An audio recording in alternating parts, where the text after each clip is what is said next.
চট্টগ্রাম বন্দরের বিভিন্ন টার্মিনাল বিদেশিদের হাতে তুলে না দেওয়ার দাবিতে ধারাবাহিক আন্দোলনের অংশ হিসেবে মশাল মিছিল করেছে শ্রমিক কর্মচারী ঐক্য পরিষদ স্কপ।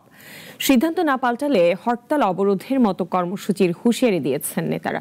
এদিকে পরিস্থিতি নিয়ন্ত্রণে বন্দর এলাকায় মিছিল মিটিং নিষিদ্ধ করেছে প্রশাসন। আরো জানাচ্ছেন একে আজাদ। চট্টগ্রামের পতেঙ্গায় লালদিয়া কন্টেইনার টার্মিনাল নির্মাণ ও পরিচালনার দায়িত্ব ৩০ বছরের জন্য যাচ্ছে বিদেশিদের হাতে। পাচ্ছে ডেনমার্ক ভিত্তিক প্রতিষ্ঠান এপিএম টার্মিনালস। কাল বন্দর কর্তৃপক্ষের সাথে এই সংক্রান্ত চুক্তি হওয়ার কথা রয়েছে। এটি নির্মাণে এপিএম $550 মিলিয়ন বিনিয়োগ করবে। দেশে বেসরকারি খাতে এই পর্যন্ত এককভাবে সর্বোচ্চ বিদেশি বিনিয়োগ এটি। একই সাথে কেরানীগঞ্জের পানগাঁও নৌ টার্মিনালও সুইজারল্যান্ডের একটি প্রতিষ্ঠানকে দেওয়ার প্রক্রিয়া প্রায় চূড়ান্ত হয়েছে।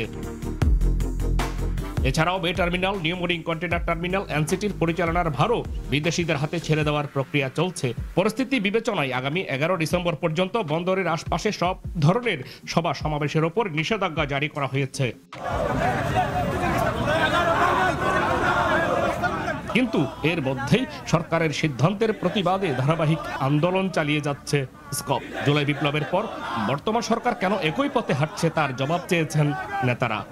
এই বন্দর লাভজনক প্রতিষ্ঠান, যেই বন্দর সারা বাংলাদেশের লাইফলাইন খ্যাত বন্দর, এই লাভজনক প্রতিষ্ঠানকে আমরা কোনোভাবেই বিদেশিদের হাতে তুলে দিতে দেব না। আগামী 22 তারিখ শ্রমিক কর্মচারী ঐক্যপরিষদের বিভাগীয় কনভেনশন সমস্ত ফেডারেশনের অন্তর্ভুক্ত বেসিক ইউনিয়নদেরকে নিয়ে কনভেনশন হবে। এই কনভেনশন থেকে আমরা বৃহত্তর কর্মসূচি ঘোষণা করব।